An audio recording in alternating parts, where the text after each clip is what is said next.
Let's be real, finding a good open world game on mobile is hard. Some look amazing, but then, boom, autoplay or boring quests. Or just fake ads. But don't worry, I've tested a ton of open world games on Android and iOS in 2025. And today I'm showing you the 10 best ones that are actually fun, open, and free to explore. No fake hype, just games that are worth your time. Let's get started.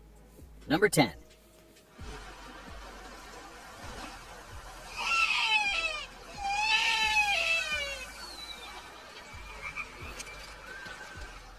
Way of the Hunter really surprised me with how big and detailed the open world is. You've got wide landscapes to explore, vehicles to drive around, and a solid variety of animals to hunt. I personally enjoyed the gameplay, and the graphics are actually pretty good. Now, I gotta mention the downside. This game definitely needs more optimization. I experienced frame drops here and there, especially in bigger areas, or when driving around. It's not game-breaking, but it does pull you out of the experience sometimes. Still, if you're into hunting sims and want something with real depth and exploration, I think Way of the Hunter: Wild America is worth a shot.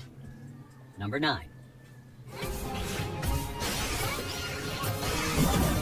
Odin Valhalla Rising just dropped, and it looks amazing. The graphics are seriously next level for mobile, and the world is massive. I love how alive it feels right now, with tons of players running around, questing, exploring, and fighting. But let's be honest, it's not perfect. The combat isn't very fluid, and it's tab targeting, which won't be for everyone. And yep, it's another autoplay MMO, which kinda kills the immersion for me. Plus, once you hit level 4, the premium shop opens up, and let's just say, it feels like it's heading toward pay-to-win territory. I haven't reached endgame yet, but the signs are there. Still, if you're looking for a visually stunning MMO to dive into and don't mind autoplay or some monetization, Odin Valhalla Rising is worth checking out.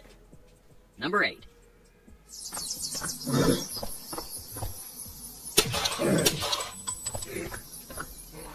Eritros Light really gave me Unturned vibes, and I mean that in a good way. It drops you into a big, blocky open world where you're constantly fighting against thirst, hunger, and enemies trying to end your run.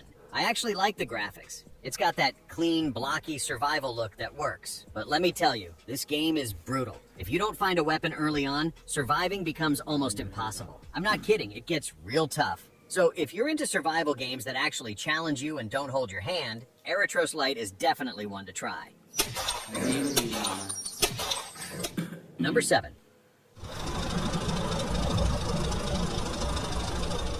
Next Gen Truck Simulator is one of those games you can just relax with. There are tons of vehicles to drive, and a nice variety of jobs to do. Whether you're hauling cargo, doing missions, or just cruising around the open world, it all feels enjoyable. But to be fair, the graphics aren't exactly next gen despite the name. They look a bit old, but definitely not the worst I've seen. It still holds up and runs well, which matters more to me in these kinds of games. If you enjoy truck sims, or want a mobile game that lets you roam around and take your time, this one's worth checking out. Number 6.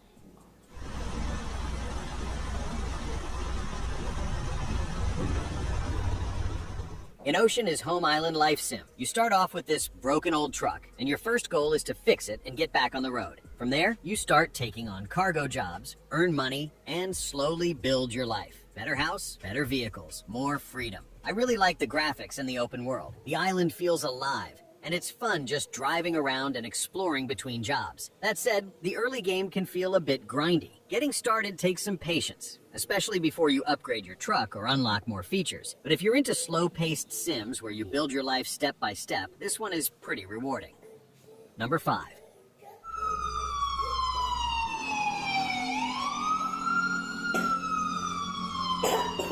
Car Driving 2025 totally grabbed my attention just from the screenshots on the Play Store, and honestly, it didn't disappoint. The graphics are surprisingly good. Sharp reflections, detailed car models, and even the engine sounds feel solid. You also get an open world to drive around in, which adds some nice variety between the parking missions. To be honest, the open world does feel a bit empty. It's clear the main focus is on the parking missions, which are actually pretty fun and well designed. If you're looking for a full city driving experience, this might feel limited. But if you enjoy parking challenges with great visuals and smooth driving mechanics, this one's definitely worth checking out. Number 4.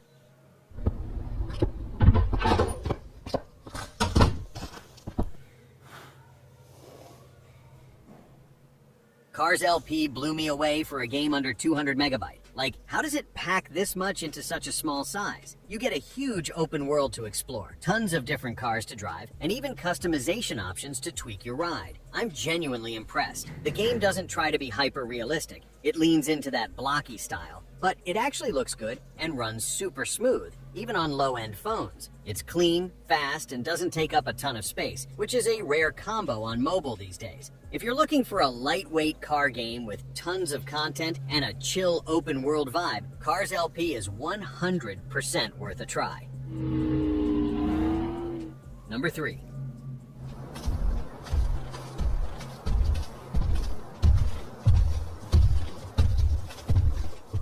As a massive Jurassic Park fan, Ark Ultimate Mobile Edition is just pure fun for me. There's nothing like running around a prehistoric world, fighting, taming, and feeding dinosaurs. It never gets old. This new Ultimate Edition really brings a ton of extra content, and the graphics are impressive for mobile. Only downside is, if you're on a low-end device, you might struggle a bit. This game is heavy, and it needs some real horsepower to run smoothly. But if your phone can handle it, you're in for a survival game that's epic in both scale and style. Number 2.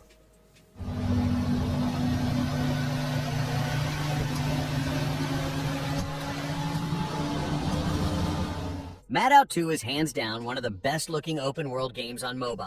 The graphics are crazy good. Big open world, tons of detailed cars, and just that chaotic fun you want from a sandbox style game. What I love most is the flexibility. You can jump into multiplayer for wild, random fun or play offline in single player when you just want to mess around solo. It feels like a mini GTA on your phone. But I wish the single player mode had some kind of missions or story to follow. Right now it feels more like a playground than a full game. Still, it's definitely one of those games every mobile gamer should try at least once.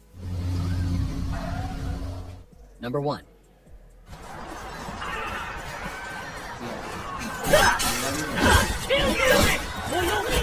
As a big Game of Thrones fan, I had to try King's Road the moment it dropped, and I gotta say, it actually does a lot of things right. The combat feels impactful, the open world is surprisingly detailed, and the single-player story? Way better than I expected for a mobile game. It really brings that Westeros vibe to life, and it's refreshing to see a mobile title focus on storytelling and world building instead of just autoplay grind. Of course, it's not perfect. The game definitely needs better optimization, especially for mid and low-end devices. It can lag or stutter at times, and I wish it had an offline mode for those moments when you don't have a connection. But if you've got a decent device and you love Game of Thrones, this one's absolutely worth checking out.